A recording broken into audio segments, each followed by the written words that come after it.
Meus amigos e minhas amigas, tudo bem com vocês? Espero que sim. Bem-vindos a mais um encontro aqui do 3 em 30 da Oscar Cursos. Me chamo Abacuque Wellington Sodré, sou professor aqui da Oscar Cursos e Treinamentos, também professor de instituições de ensino superior e também da pós-graduação de diversas entidades.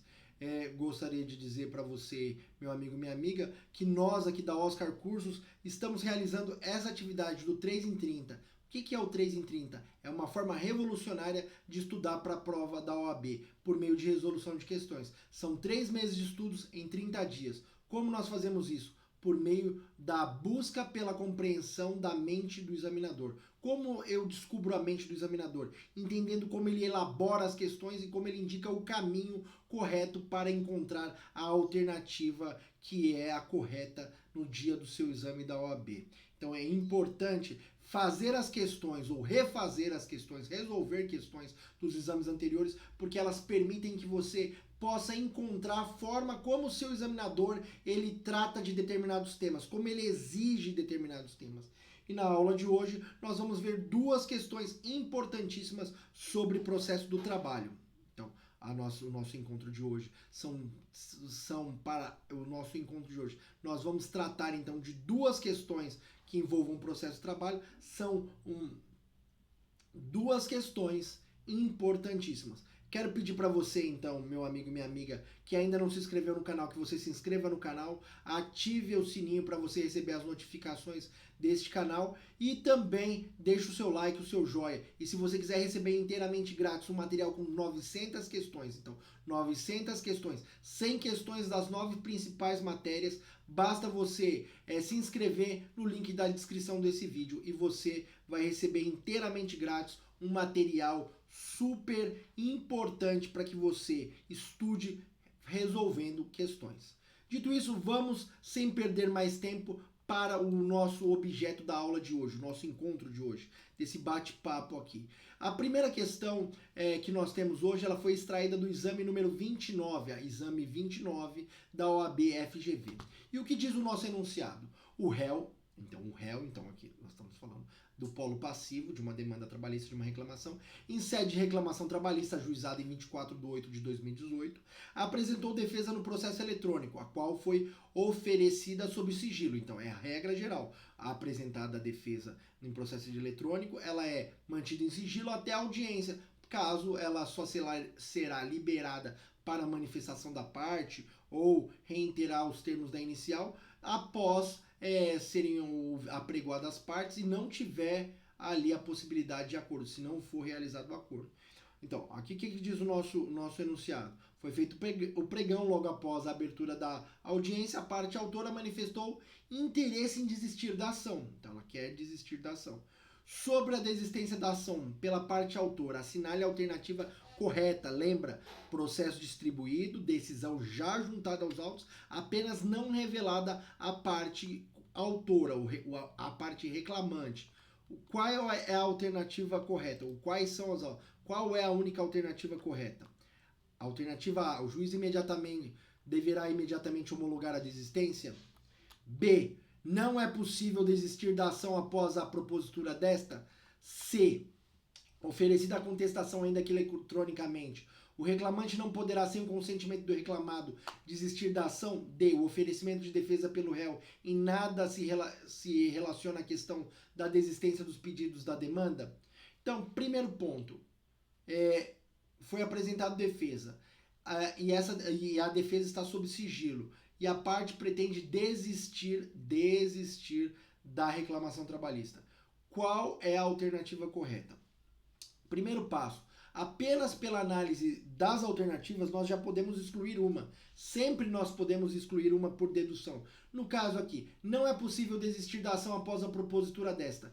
Isso é equivocado. Direito patrimonial disponível, ações que vertem sobre direito patrimonial disponível, em que pese haver ali o princípio da indisponibilidade das verbas trabalhistas, elas se tratam de direito patrimonial disponível. A parte pode renunciar a qualquer momento o seu direito. Então, renunciar, transigir, e ela pode desistir da ação. Então, ela pode entender que ela não tem mais aquele direito, ou que ela se equivocou ao ingressar com a ação, ou é que ela não tem mais interesse. Então, nesse sentido, a alternativa B, que não é possível a desistência da ação após a sua propositura, é uma alternativa equivocada. Pois bem, e as próximas alternativas? O juiz deverá imediatamente homologar a desistência? Ele deve homologar imediatamente a desistência? Oferecido, a letra D, oferecido o oferecimento de defesa pelo réu em nada se relaciona à questão da desistência dos pedidos da demanda? Claro que tem a ver com a desistência, porque se o réu tivesse manifestado, se ele tiver no processo, é possível a desistência sem a sua anuência? É isso que o seu examinador gostaria que você observasse. Daí, o que você precisa ter em mente quando entender essa questão? O primeiro passo, você precisaria entender a regra estabelecida no parágrafo 3º, do nosso artigo 841 da CLT. Então, parágrafo 3º, parágrafo 3º do artigo 841 da CLT. O que diz o artigo 841 no seu parágrafo 3º da CLT? Oferecida a contestação ainda que eletronicamente, o reclamante não poderá, sem o consentimento do reclamado, desistir da ação. Então, não é possível a desistência da ação sem a anuência do reclamado. Por quê? Porque o reclamado pode dizer, não, se você quiser renunciar, ok, mas não desistir, porque o advogado, ciente dessa situação, se ocorrer a renúncia, ele vai receber honorários advocatícios. Em caso de desistência, não. No caso da desistência, se houver anuência, no caso da desistência, não haverá honorários advocatícios. Então é importante entender que, nos termos do parágrafo 3º do artigo 841 da CLT, a desistência só vai ser autorizada mediante a anuência do réu. Qual é a única alternativa correta aqui? A única alternativa correta seria a alternativa C, oferecida a contestação, ainda que eletronicamente o reclamante não poderá, sem o consentimento do reclamado, desistir da ação. Por que a não estaria correta? Porque a homologação não pode ser imediata sem a oitiva do réu.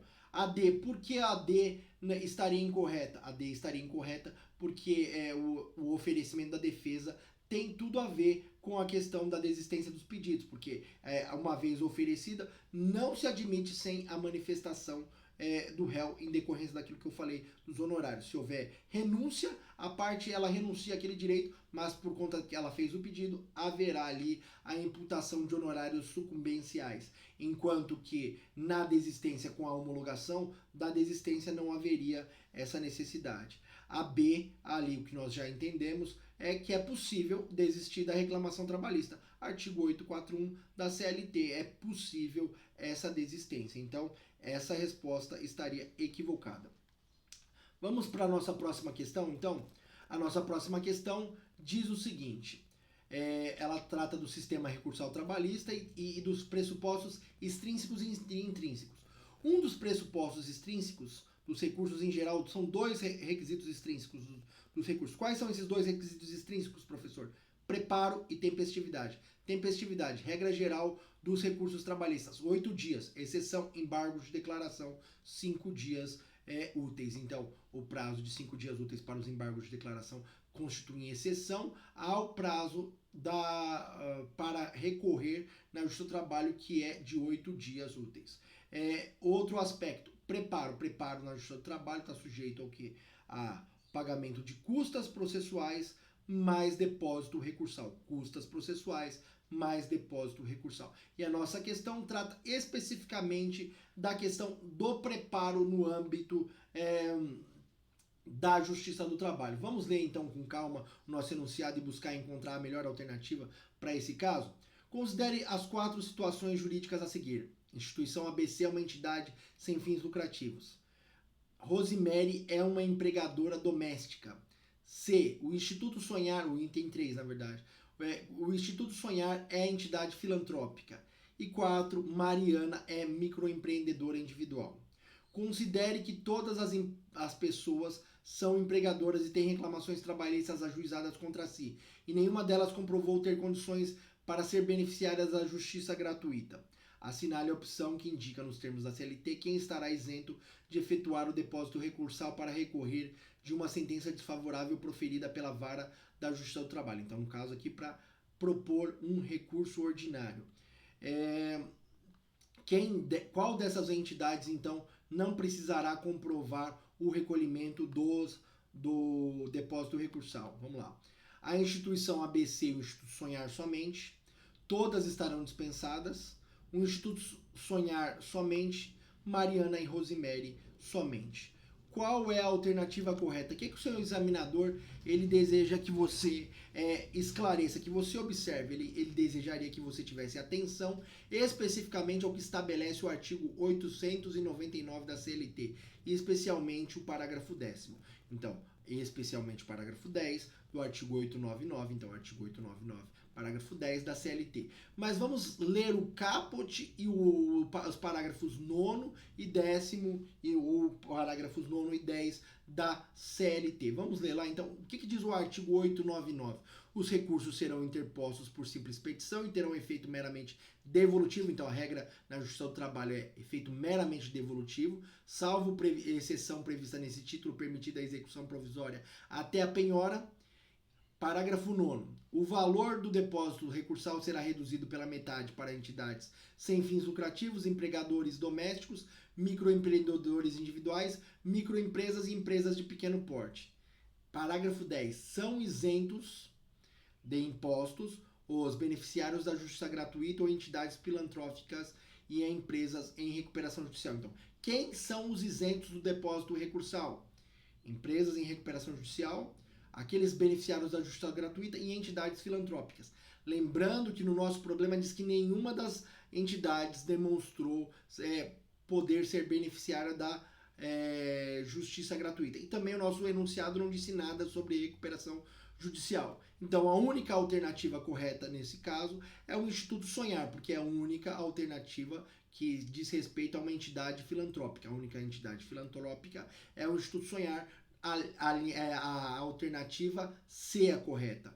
Os empregadores domésticos, os microempreendedores e as entidades sem fins lucrativos vão ter o depósito reduzido pela metade, ou seja, tanto a instituição ABC quanto Mariana quanto Rosemary deverão recolher metade do depósito recursal. Então, somente estaria isento nos termos do parágrafo 10 do artigo 899 da CLT a entidade filantrópica. Então, é importante observar o artigo 899, parágrafo 10 da CLT. Por isso é importante entender, a instituição ABC é uma entidade sem fins lucrativos. Então, ela está no parágrafo 9º. Parágrafo 9º paga, deposita sim, realiza o depósito recursal, mas pela metade, não integralmente. Rosemary, empregadora doméstica, também igualmente não se enquadra no parágrafo 10, mas no parágrafo 9º do artigo 899. Então recolhe pela metade.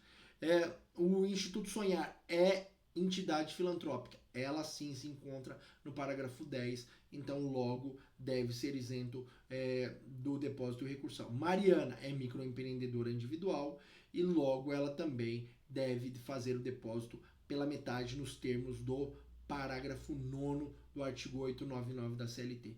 Então a única alternativa correta nesse caso seria a alternativa C, o Instituto Sonhar somente, nos termos do parágrafo 10 do artigo 899 da CLT. Meus amigos e minhas amigas, sempre importante, leia para o processo de trabalho, para o direito do trabalho, a CLT, a Constituição Federal, artigos 7, 8 e 9 da Constituição Federal, a CLT e especificamente também as OJs e súmulas do TST. OJs e súmulas do TST, o seu examinador adora cobrar em prova.